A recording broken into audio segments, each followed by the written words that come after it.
So this is Xenia. She's a lovely Russian designer, really happy person, energetic person for the upcycling program for denims, right? It's a really innovative program that what you are doing in China, right? I don't think that it's innovative, but nothing new. But let's say we are just trying to come back to their roots. Okay. No, what I'm saying really innovative was because a lot of people they're doing all different ways of upcycling.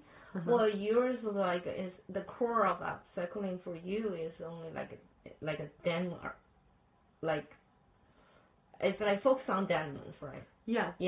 And then you could also do a lot of things, but still it's like you're really fascinated on denim products, right? Yeah, and there is a reason.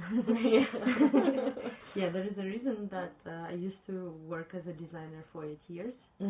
Well, know all the process how to produce jeans, which makes me understand how I should work with the denim, how it's presented, and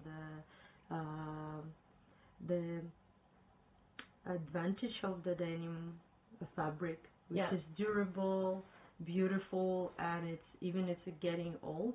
It's still beautiful. So what makes this material like lifelong, forever looks attractive. Right.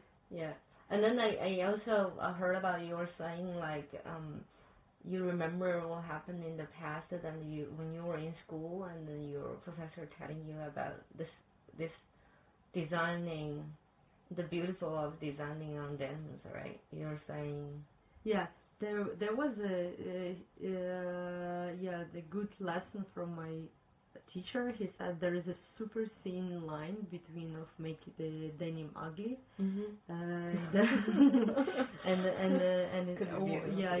or still keep it beautiful. The thing is that let's say cut. So there's a interesting thing about your project. You are working with lots of disabled people local in Shanghai as a Chinese, right? And why do you have the idea of working with them? Why do you think it's beautiful to work with them? That's question I got like just yesterday. Someone asked me about it, but it's so funny because it's not my conscious decision. It happened to me absolutely accidentally. Like the right people appear in my life and they give me chance to work with this association. It's a Chinese social community company called Home Sweet Home, who is providing place to work, place where they can socialize with each other, and at the same time they gain some skills and knowledges that to feel more confident in their life. It's absolutely accidentally happened to me, so there is no any special mission to save the world and help to everyone. It just happened like this. Also, there is one more reason is as you understand, my product is a one of a kind. And this kind of order you cannot place in a normal one factory. And also it's not really possible to control the whole process on the factory. So, but in our very tight community and in collaboration with the Home Sweet Home, we always can adjust the process because it's, let's say, imagine the giant company is like a Titanic. If we need to change something, it's a very long time to turn. For me and for UseDem, it's so easy. We can just decide immediately with my colleagues and the team, what to change, and the decision comes immediately, and it's so easy for us. Yeah, absolutely. So let's explain a little bit to the general audience why it's difficult to work with the corporations about this, right? So as a designer, if you have your own studio, or if you have a corporate-based industry product, which means you have a quantity. So it's easier to collaborate with huge forms of manufacturing base or larger companies. But if you're small, innovative designers, it's often not easy to you to find somebody to really willing to collaborate with you with small amount of productions, right? And especially in order to take apart something, it's even hell a lot of work than you ensemble something immediately. So that's the reason it's also easier to you to find somebody. To work flexibly and willing to cope with your ideas, right? In this case, designer it's better to find some small studio with whom you can easily to develop your product. Yeah, absolutely. So, do you feel is there communication difficulties between you and Chinese person, because as a foreigner you might not be fully explain everything in Chinese? There's not so much things that you need to know that to be a good master. Because your power in your hands. Sure. We're learning by doing, we're doing it, right?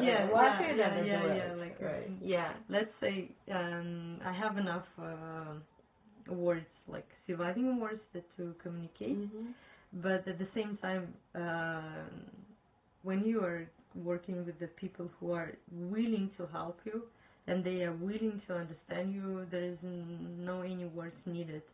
Just show and everyone understands. And I'm so lucky because we have absolutely brilliant leader in our sewing department. So we work with him. And the leader is also disabled or not? Yes. Okay. Yeah. He doesn't have one wrist.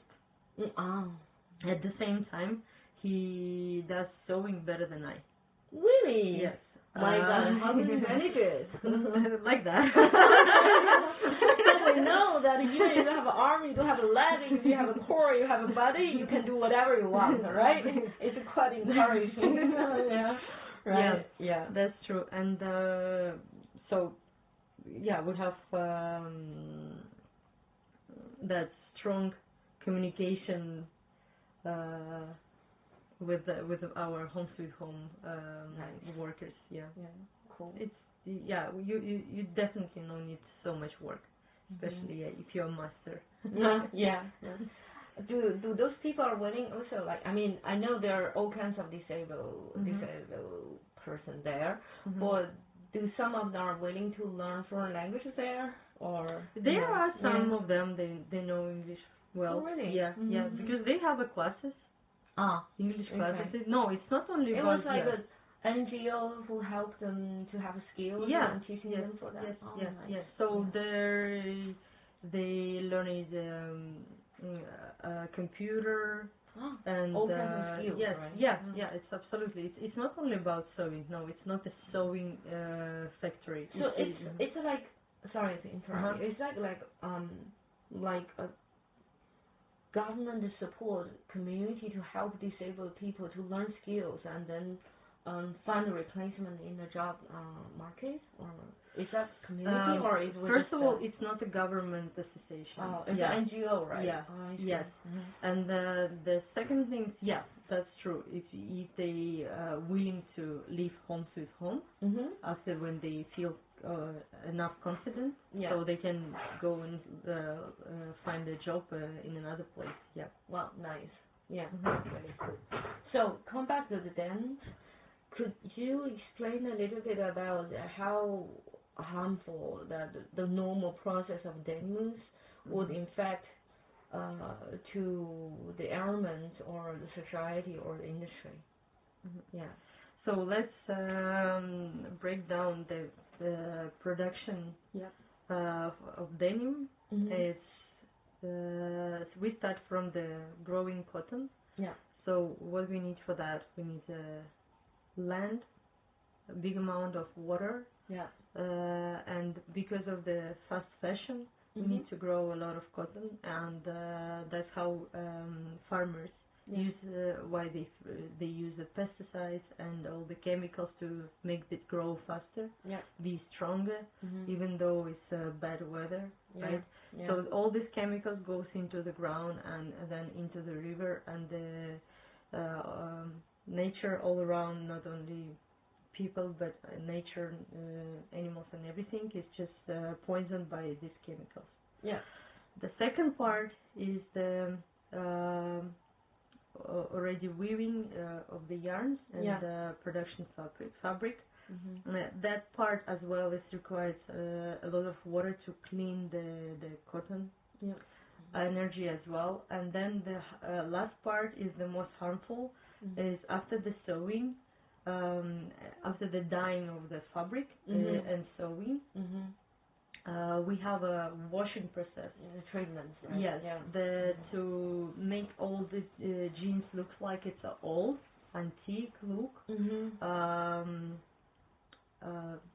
Factories, they use chemicals. At some point, they even create to use a sandblast. And on the factory, you can. Before, right now we have a lot of regulations, so we just stop extremely harmful production.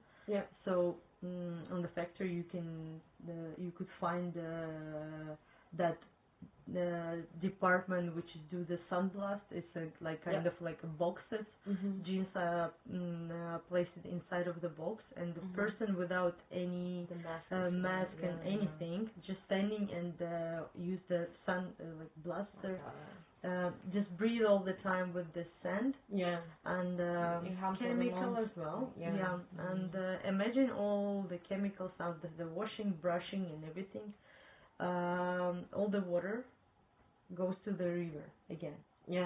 Because not every factory has this cleaning system for the water. This is how it looks like. The jeans and the simple one pair of jeans required 7,800 liters of water. There are only one pair of jeans, which is usually for us like one of the 10 or 20 pair of jeans, which is just dying in the bottom of the wardrobe. I heard there was actually we watched one of the movies. It's called Fashion's Dirty Secrets. It was made from BBC. It was the same. Like they're saying, a simple T-shirt also cost 7,000 gallons of water for that thing, which is a huge amount of water waste as well, right? But there is something I want to ask you, because recently there some type of fabric development, so-called eco-friendly denim, or which I don't believe in that, but anyways. But I mean, generally, anyways, you have the dyeing process, or you have whatever, and they're also a part of this thing. They say a natural dye, indigo. Do you believe those are improving somewhat about the denim process and treatment, or it doesn't really affect? So let's say the problem is not about how harmful it is. The problem is in the actually amount of the jeans that producing. Okay. So if one person in the world will produce one pair of jeans in entire life, it wouldn't be like the bigger problem for nature. Definitely no any single dolphin die in the ocean, right? From one pair of jeans. But the problem is that only China producing 1 billion to 1,000 millions of jeans every year. Like it's crazy amount just producing in China, but we have Pakistan, Bangladesh, India, and all these countries who is also even cheaper, right? Even cheaper. But the thing is that the problem is not mostly in the process. So okay, let's say we know that tomorrow we're not gonna stop producing this crazy amount of jeans, So that means that we need to somehow minimize the harmful effect from production, right? Yeah. So factories found this solution as recycled cotton, recycled polyester, then laser, then CO2 washing, that waste just one bottle of water for washing production, and so many solutions, and here again we meet the problem with how to implement all these solutions. That's great, okay, but imagine that a normal pair of jeans on the American market will cost you $1. And the jeans where we implement all the solutions that to be more sustainable will cost $99. So there, let's say, the visual effect probably wouldn't be so extremely different, right? So you will not feel the big difference wearing jeans from $1, like, I mean, it's not extremely, like you're not gonna die from those jeans, okay? Maybe you scratch your body because of the chemicals or bad quality. Maybe it doesn't fit that well, but means that it's not a vital effect, and that means that you pay for environmental protection, right? Mostly. So you're not buying jeans. You kind of like pay for environment. So that to actually make people to do this action, that once of a sudden they pay for something they cannot even touch. Like they will feel effect, of course, if they will live in Shanghai. Or we don't feel like that. Exactly. So, but how to lure people to be that conscious that they willing to pay bigger amount of money. Instead of paying $1, you pay $99. It's difficult. Somewhat. So that means that our society should be ready for that, right? So we have solutions. But the request is from market and from the customers is different. That's as usual. But you know what? We're against the odds because nowadays, especially for like the internet world and the social media, makes everything so convenient, and people don't. I mean, first of all, people don't really appreciate what the others offering because they don't see it visualized. They just see, the marketing and then the beautiful pictures of everything. They don't want to see something not beautiful. But by presenting something beautiful and meaningless or cheaper, then people forgot to appreciate the process, the whole thing of making. That's essential. And secondly, it's like if you have lots of things available cheaper, then they think that they believe. I mean, it's like they believe everything should be just cost that much. Exactly. Right? Like why I need to pay if I actually in the next door I can buy the same item with a less amount of money. So that's the thing. Like how do you feel like while you're creating things you still have to educate people? Do you feel like really tiring to tell people what you're doing here, or this is definitely the part of the project. Yeah. So we not only produce bags or any other items, we have a education program, right? So we have classes where we actually like hands-on. We are teaching people how to upcycle it, and they can use this skill at home, like to literally like fix their clothes, like modify it.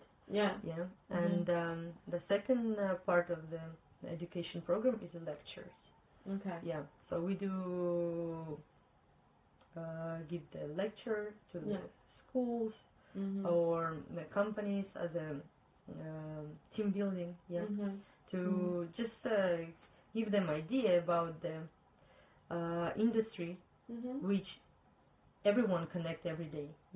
We are not going outside without clothes. Everyone has a capsule of the clothes, like at least 50 pieces. So at least how many clothes do you have? So me, I don't count myself. Okay. No, I seriously, I tried because before I had the business, I have a lot of clothes, like from the sampling from myself everywhere. So like starting from like 3 or 4 years ago, I'm like trying to minimize things. I dumped a lot of shit. I donated a lot and put in a lot of things into the second hand. But every single year, actually last year I didn't buy any item as a clothing. But this year when I pull out everything, I was like, gosh, I still have 50 something, you know. I mean, I'm not counting underwear. I'm just saying, like outside those shelves, you know. I don't know where all those clothes come from. I know. I know. I mean, there are lots of groups like us, like you, and then even other groups that are teaching people how to do alterations, how to do upcycling, like the class we're promoting now, like the seminars you have now. But the thing is, like, what we see is, like, there are more and more swapping groups in Shanghai. There are more and more people, like, second-hand. But, you know, what happens is, like, when we dump it, we still purchase another thing, you know? Nothing wrong with that, right? This is the whole idea of the swapping. So you don't go to the shop, but you are actually taking something from someone which is already produced. So, actually, nothing wrong with the swapping. It's okay. Like, if your mission on the swap or this garage sale just to reduce the amount of the clothes in your wardrobe, so then stick on it and don't take anything. But it's really hard, especially for women. Come on, you know. No, it's okay. It's absolutely a normal feeling because every day we want to. This is how we get better mood in the daytime. For women, it's very important. How do you look like? This makes your day. I know. There's nothing wrong with that. No, but you know, like 20 years ago when I was in school, and then there was African lady. She tells me, "Girl, you must know, if a lady says she has no clothes, which means she needs to get a new one, and then you know that happens. You go to the store and shop another one, and you wear it one shot and you put it into the wardrobe, you know." Yes, I think that the really good practice for not buying anything anymore. Right? You need to clean your wardrobe every month. Like oh my God, this is a huge job for me because I was like, whenever I face that thing, I was like, I want to walk away with that, you know. Yes. How do you do that? 1 month, once each month. I mean. No, with me everything is easy. Like I'm getting all the samples for free from the company.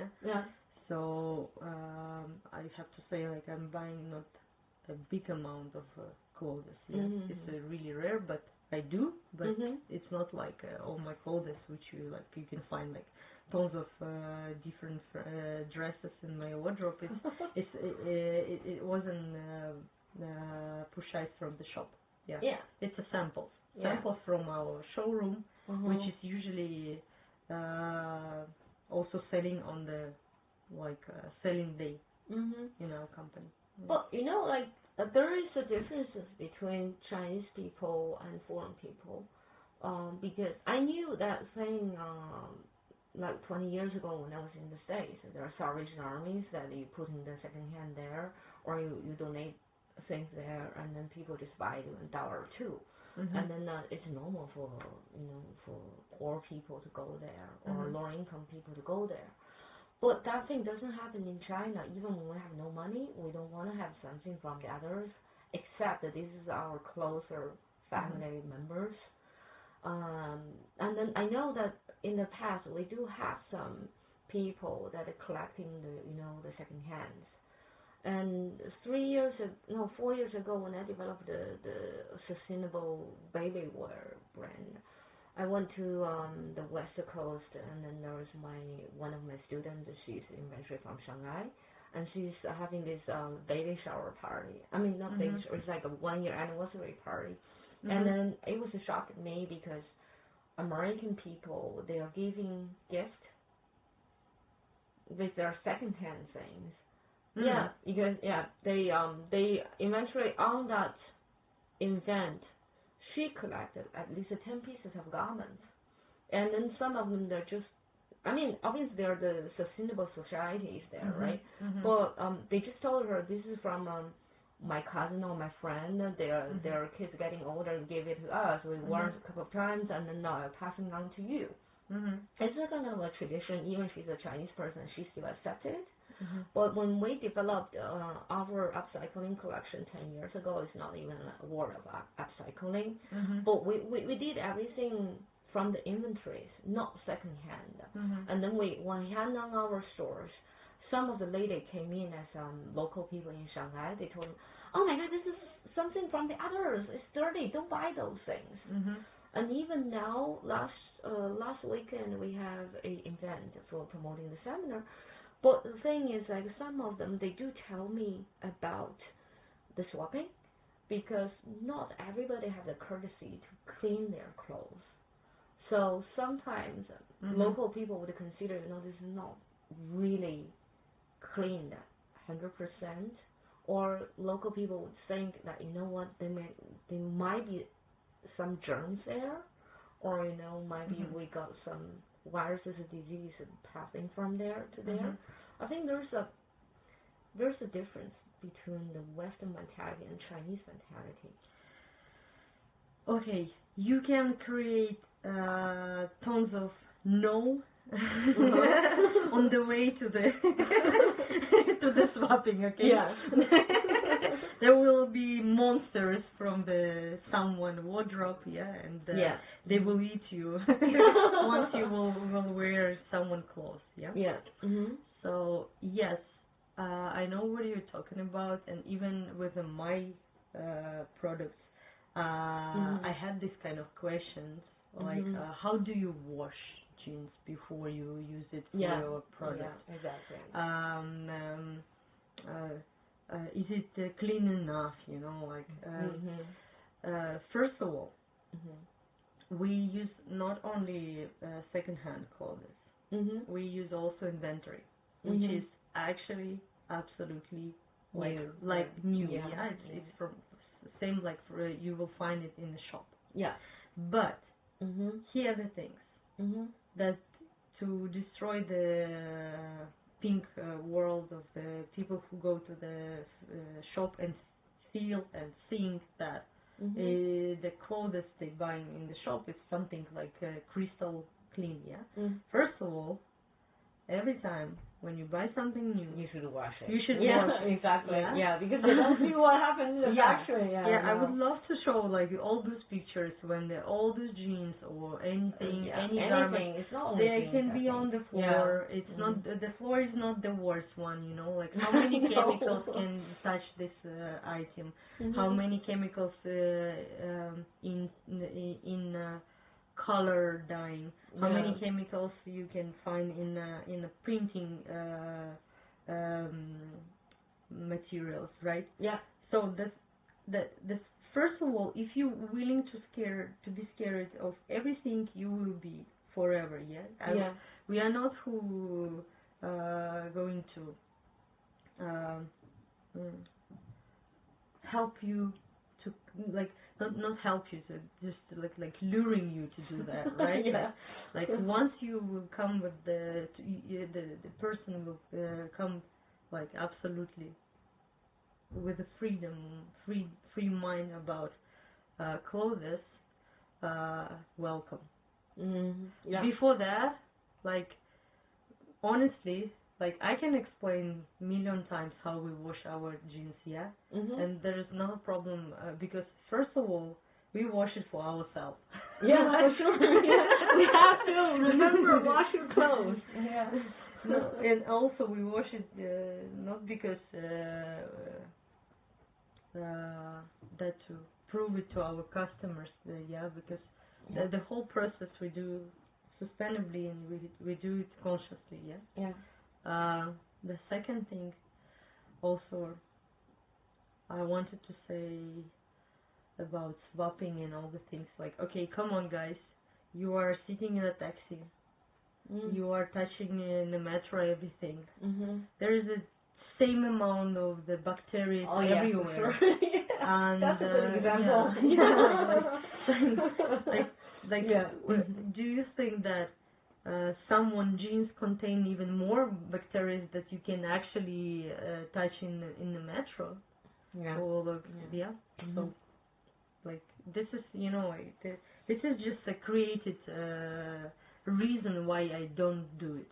Interesting. Yeah. No. If you take that as an example. Yeah. Sure. Yeah. Yeah. Definitely. Yeah. So what about the Chinese traditions about that everything what we get for kids, yeah, it should be clean, yeah, or even in the clothes you can find. I heard about it. Okay, it's not my words, but I heard about it from someone. They explained to me why secondhand is not very popular in China, because people believe that in the clothes you can find the spirit of the another person, from dead people or something. It's everything about you shouldn't. But do you have the same culture in Russia or the other countries? No. Because I mean it's not only in China. I can say for Russia, no. Okay, so. It's not only in China. I mean, even in the Southeast Asia, like Thailand, they also have this kind of culture, saying like something carry the spirits from the dead people or something. Oh wow! So imagine everywhere is spirit of the dead people. Okay, like in every single meter of the world, somewhere is the spirit of something. Okay. And once of a sudden, in the jacket of another person you took from the swapping, there is a giant spirit that can eat you or bite you at night. No. So monsters. Okay. No, this is just a clothes. Everything is in your mind. Okay. Cool. Yeah.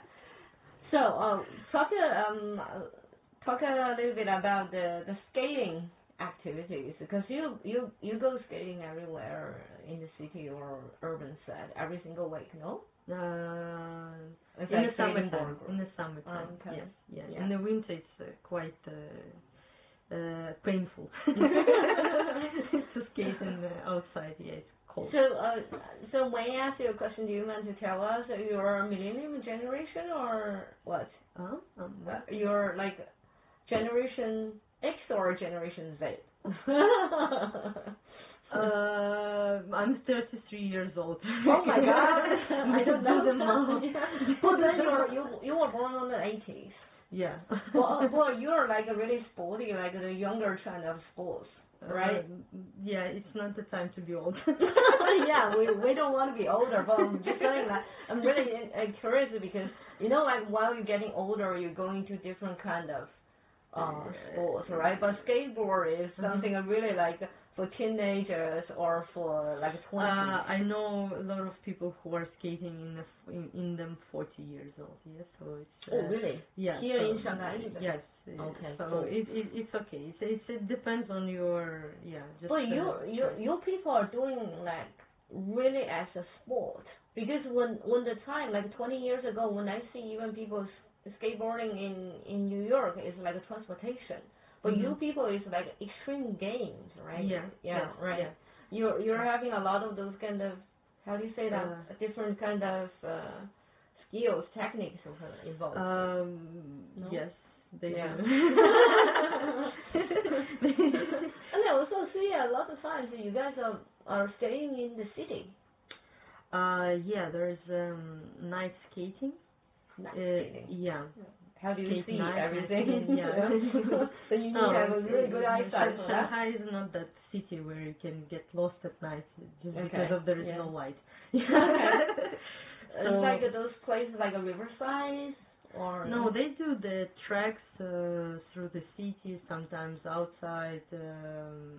Yeah, it's quite long treks. This can be like 3-4 hours skating. With a stop, of course, and they're taking a rest. Yeah. There is the leaders who are leading all the team. Yeah, and finding the ways. And yes. Do you have like competition or something? Yes, in China there are some competition, but I never ever participated in. Okay, so your group of people don't go for competitions, just for visual. Some of them probably does. Okay. Yeah, but it's not for us. Like when we go skating, it's not totally competition or preparing for competition. Everyone just having a good time. Yeah, you know, like the thing I liked about your bag is you're not only doing city bag. You also add on some elements for sporting. You know. Because I knew a lot of designers who does backpacks or design some kind of visual bags or whatever. They just did it based on the, how do you say that? Yeah, based on the trends or based on whatever the knowledge they have. I shouldn't say it's bad or good, but the thing is like you don't need to have millions of design with no functions. But in order to do something functional, it's really coming from the experiences. Like especially like you, for instance, if you try for 3 or 4 hours, then definitely you need water and supplies. That's why you showed me another time. You have this little water holder with the bag, right? And then you do some accessories on denims, but it's like a sports. Oriented products, add-on supplies, and you can also attach it, detach it with the hooks as well. Those are the things not a lot of designers who are not into sport or who are not professional on 1 or 2 kind of activities can understand, right? So in order to develop a lot of things, you might have to base on your own experiences, no? Yeah, absolutely, of course. Honestly speaking, at the beginning it was a backpack for myself. So I think it's like many designers, they do the same things, and for myself, I knew exactly what I need, what kind of straps I need for what kind of equipment, and the most important for me was to minimize using of additional material. So we have a shell fabric from all denim. So 1 pair of jeans is enough to make a 1 backpack. So then we have interlining. Now it's inside of our backpacks is felt, which is made from recycled plastic bottles. And we have a lining that to protect this felt, it's also from plastic bottles. And outside, all the straps is exactly that length we need that to cover like skate or some other item and lock on the other side. The hamlet and everything, right? Those protections. So no any extra. Like sometimes customer ask me like, can you add 25 more pockets, like, or for what? No, I like when it's everything is around, like I said, so what? Then you will be spending time looking for your key, which is you don't know in which one pocket. I mean, you can also have a solution to buy organizers to put it inside. You know. Exactly. And then I think my experience is like that. I mean, the beginning I started to backpacking, I tend to have these larger little backpacks. I mean, I'm smaller size, but I want to get everything inside. Here comes the two questions. I mean, first of all, do I really need all those items, right? True. And then a lot of things you pack. A lot of things you pack there. Like when you travel even for 15 days, you're not even touching those things. And then secondly, is like it became so fucking heavy. How are you gonna carry this thing everywhere? Exactly, you know. Exactly. Yeah. So that's why I'm promoting to myself and practice the minimalistic travel. Like it's a good if you travel to one season country. Like it's not like my last trip was from winter to the summer. So that's in this case you have to have winter clothes and summer clothes at the same time. So if you travel in the same season country, you can have like minimum clothes. All the extra shoes you can clip on the surface of the backpack. And it's actually super interesting if you first time start to actually look for yourself, like how many actually clothes you are using and how many items you actually using in your trip. You will realize that it should be absolutely like way less than you have usually in your 25 kilo suitcase. For sure. That's interesting. So last thing I want to ask you about is how do you feel like in Shanghai, because I know Russia is a really cool place, right? And Shanghai doesn't have this equipment, and even it's less cold than Russia, but it doesn't really have these heater systems here. So first of all, let me remind you that Russia is big. Okay, so you are from the part of non-coordinated Russia, right? Exactly. Okay, so where are you from? I'm from St. Petersburg. So if you look at the Russia, it's like giant piece of land. Like this one, And it's from the top, almost from the right. So anyway, you are talking about us, anyway. I'm from that corner. So St. Petersburg is it's much more warmer than. For some reason, our area is not cold. Even Moscow is placing lower than St. Petersburg, and it's colder there. I see. Yes, but on the top, I don't know what's happening there. But it's really not cold, and honestly speaking, in Shanghai, I feel way more colder than in my hometown. It's a humid. Warming system, so we are sitting right now in an apartment, it's warm. It depends how many air condition you have. I see now. So it just reminds me one thing, because Russian has a special relationship with China, right? In the past. And then we had a lot of those kind of traditions which are adopted from Russia. Oh, really? Tell me about it. No, because there's kind of like a group mentalities.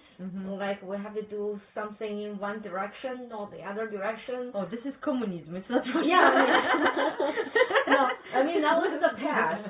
From the past, it's not USSR thing, right? Okay. But we're still considered like, oh, you know what? Even now we call it like a Russian is a brother, whatever. But anyways, so what was the thing you find different between now between Russian and China?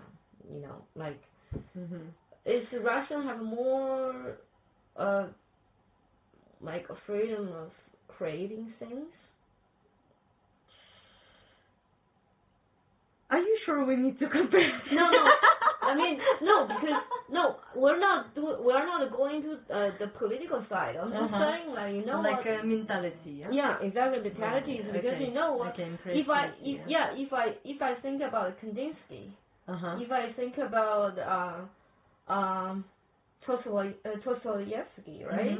If I think about Tchaikovsky and all these great Russian artists and authors, all these people, they have like this kind of thinking, even during the time of USSR or whatever, they have so many things are so forward thinking. You know? Okay, let me tell you how Russian soul was developed. Like the people, how we call it? It's called like a Russian crying soul. Crying soul is like so sad. Exactly. Okay. So you cannot create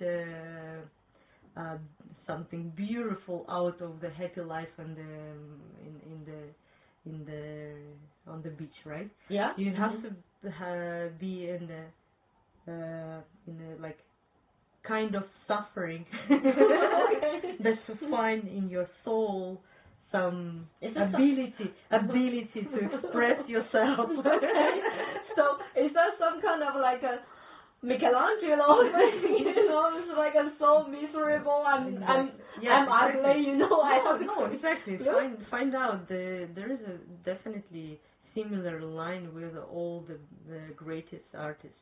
Yeah. So the art was born out of the suffering, or like, of course there are other sides, like when people are just happy and they are doing the beautiful things. But I can tell for myself, I'm the artist who I have to turn my ability to design out of from the designing the like straight product, from design into the product, like straight line. Yeah. I had to change my direction into the upcycling, because of that suffering. When I saw how much harmful denim production, I changed my mind, and started to producing something different as an artist. Because of that. Okay. Turning point, So I feel like Russian people are, and a lot of art is made out of the exactly, and that's a feeling that when the government didn't allow to express yourself, the freedom of saying something, or freedom of express everything, like as an artist. Yeah, but the thing is, like, from me, I see, if you compare the modern arts, right, and then even dance, you know, everything, all the activities, Russian somewhat lead the transformation of Europe between the old classic styles into, like, transforming into a new style. Even, I mean, that wasn't during the time of USSR. That was during the time of the Tsar, right? Because you have, like, if you watch the painting from Kandinsky, it's somehow like you go into 4 dimensions from like a century ago, right? And then if you look at the music pieces, like Stravinsky, and you heard something or not from this world even, and it's quite difficult to me to understand. Even like the beginning, I listened to 10 times. I couldn't be able to really, what the heck is that? You know, it's like that. You have to really go into there, go deeper, and then you have to understand it. And if you're talking about the dance, you know, all the evolution, the movement, even the choreographers, lots of things. I think Russian has this like really ahead of the forest is thinking. Are you sure those things are from the pain experience? Ballet for sure from pain. Okay. I can tell you as a who used to dance ballet for 12 years. Okay. This is definitely pain. No, let's say maybe there was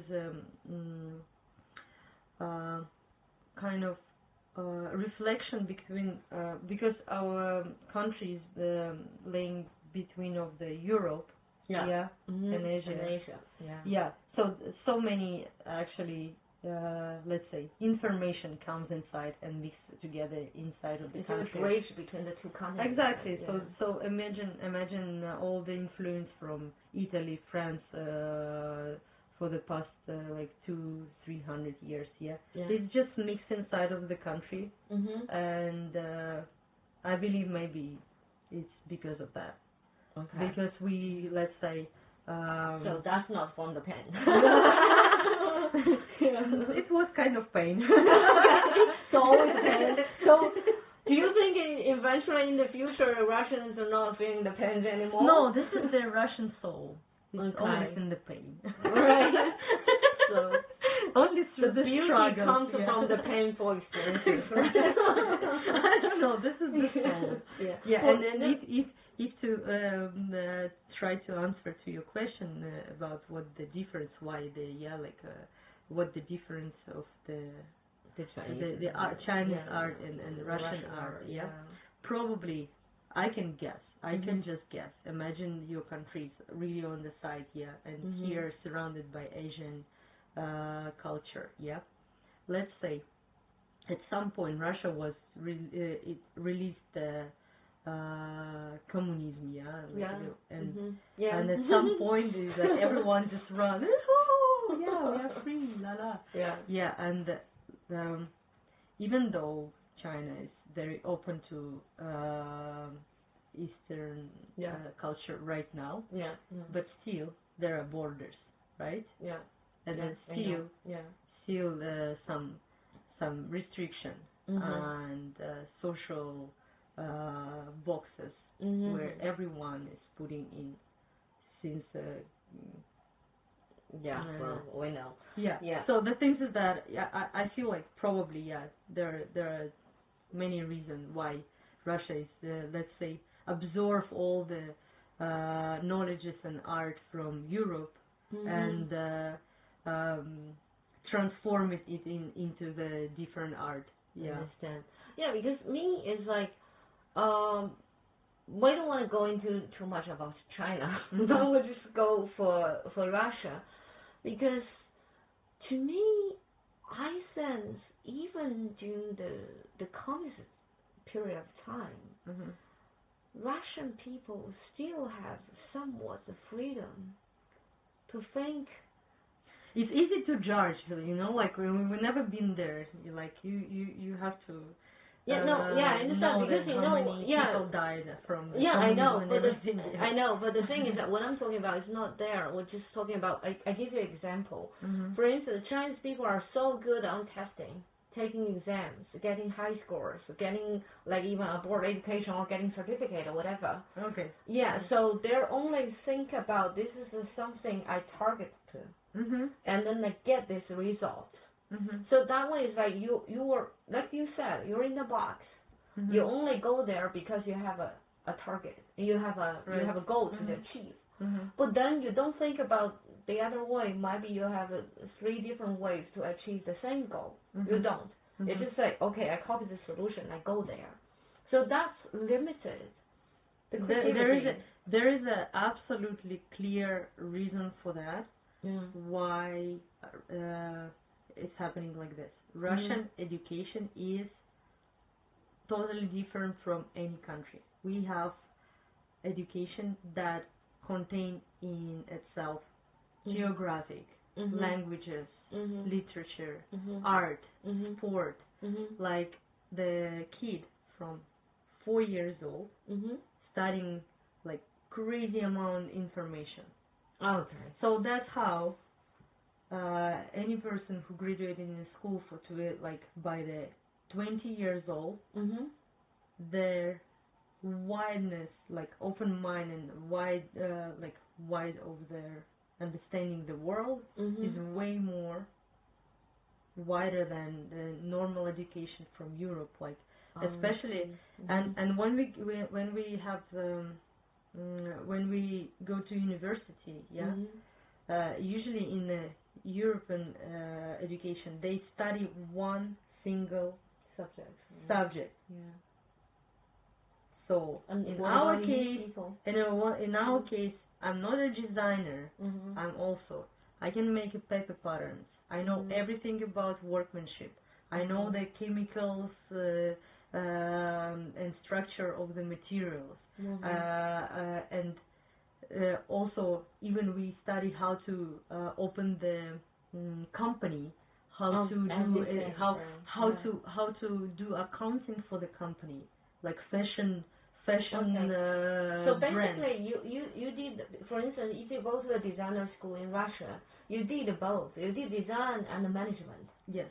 At the same time. Yes. So you have only one program called design, but it's design and management together. I see. Yeah. So that's how you study, like, you understand the whole process.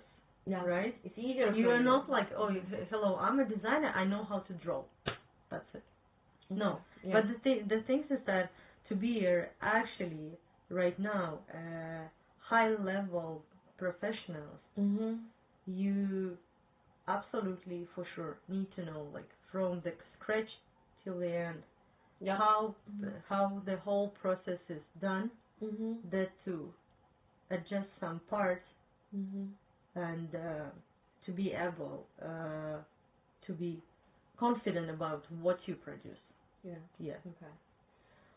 So that's the difference. So it's basically like you put the tech school and the say formal education together, and then you're not only focus on one single subject. You're helping the students to have the wider experiences of everything. Exactly. It's a great setup, because not until I went on my master in France, the school, in the States, the school is really good and it's teaching us all the techniques, because I was in FIT. I'm luckily not in Parsons and only know how to draw. I also know how to do things. But not until I go to France to my master, but I wouldn't even know how to organize start up a studio or a design form, small form of business. Before I go abroad, I do have some experience in business part, right? But I'm not capable to set up my business if I don't go to France to study. So this is different, definitely for either a Chinese school, American school, or European schools. So I think if you want to study some management and economic side of the business, you have to go to another one university. We have not a really deep but basics knowledges that to build up new one while you're already doing something, right? So basic knowledges, just to it's a wide education, Russian education. Many countries admire the Russian education just because it gives the wide range of information, many subjects. Just one quick question. Does Russian offers English speaking education now? Yes. Really? Yes. Because in the past you have to learn Russian to go to Russia to study, I believe so. We definitely have this kind of exchange. And when you go there, you have to study. I don't know. I'm already not in Russia for 8 years. You were there 8 years, right? Oh my God. So I don't know. You have to check. How do you feel are you going back every single year or not? Yes. So how do you feel each year you go back there? Do you feel changed, or do you feel not fitting in, or?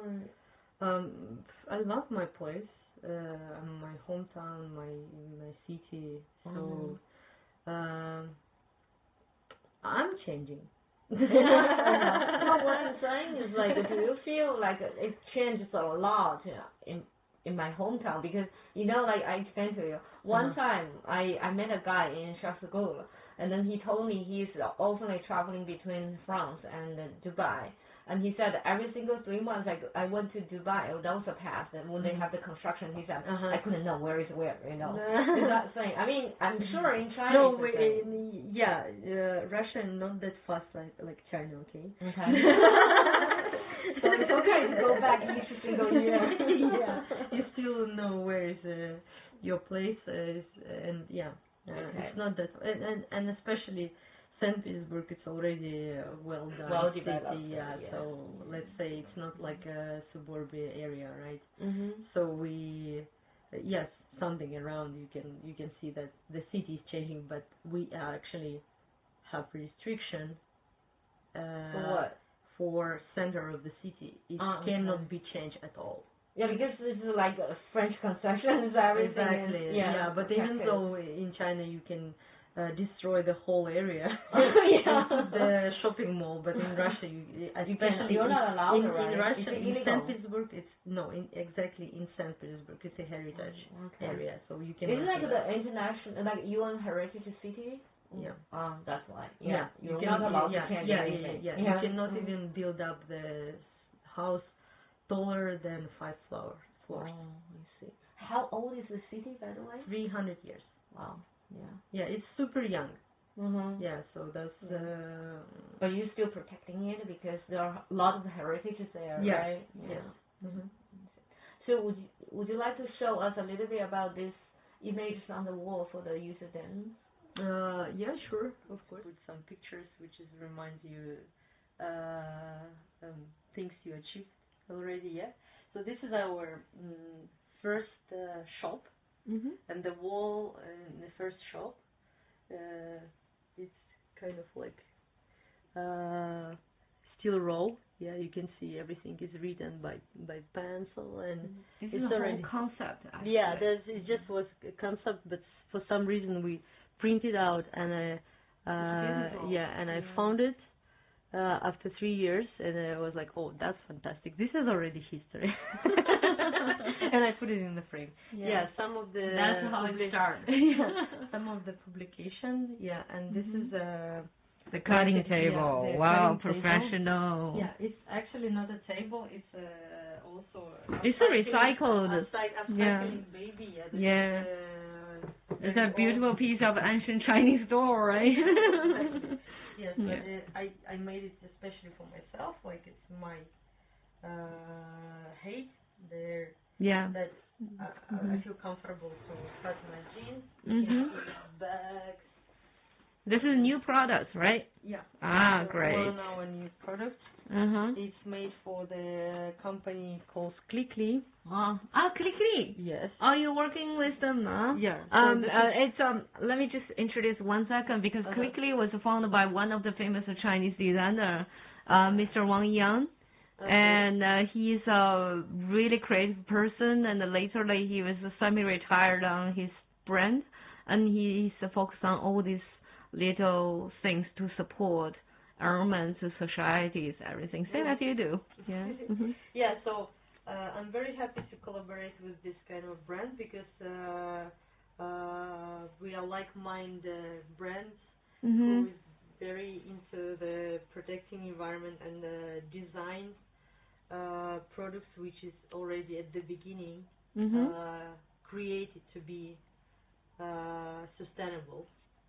Yeah. And that's the best way how we can collaborate is just share our knowledge. So we know a lot about upcycling and the denim. So we took them fabric from leftover fabric.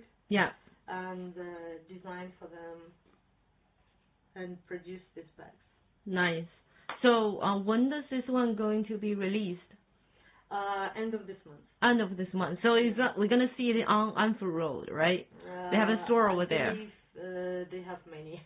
I mean those are the chain stores, but quickly the flagship is on Anfu Road. Probably. I know that for sure that 10 bags will be in Shanghai. Wow, only 10? Yeah. Wow. And the rest will be in Beijing. So I see. So hurry up. People, hurry up. Upcycle, then so this bag is absolutely unique. It's everything inside made from plastic bottles. This material. Oh, the plastic bottle. Yeah, I was during the interview I forgot to ask you about it. Do you think it's possible to make a bag waterproof for upcycled denim products? Yes, and we do it. Yeah? How? So it's already. Yeah. But how do you do it? It's like a vaccine or you spray?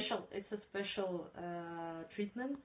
So we send it to the factory and they cover it with a special coating. Yeah. Which is water, dust, and bacteria proof. Oh, okay, nice. So basically, if you have that one, is the bag still washable or not? Yes. It's still washable. Yes. The same quality of coating you can keep even after 40 washing. Wow, nice. Process. Yeah. Like the same level of the protection from the water and dust after 40. Nice. So you're not gonna wash your bag 40 times. Yeah, I know. But the thing is, what if eventually I go over 40 times? Can I send it back to you to retreat it? Technically, it's possible. Okay. All right. Yeah, I have to say that we have a lifelong repairing service. Yeah. So everything what is done in our factory, if you willing to fix it, or it's for some reason broken, you can come and fix it. Okay. Yeah. Cool. Nice. So okay. That's how we promoting the feeling that this bag is going to be last forever and the only one. Okay. Okay. Cool. So except worked with Quickly, where can people find your products? Because I knew you from the fairs. So basically you appear everywhere only on the fairs, or you have another channel to find your products and buy it online? Or? Okay, let's say we don't really promoting our products into the retail, but we willing to collaborate with brands. Yeah. So or corporates. Yeah. So of course you can find our products online on our WeChat account, or just message us and through our website. Yeah. You have a website, right? Yeah, UseDem.com. Okay. And you can buy all the products we have. Also, we have pop-up stores. For example, this month we are selling our products in Pawn Star. Pawn Star. Yeah. And but our main focus into the collaboration with the brands. Yeah. So and produce for them new products out of the textile waste. Okay. Yeah.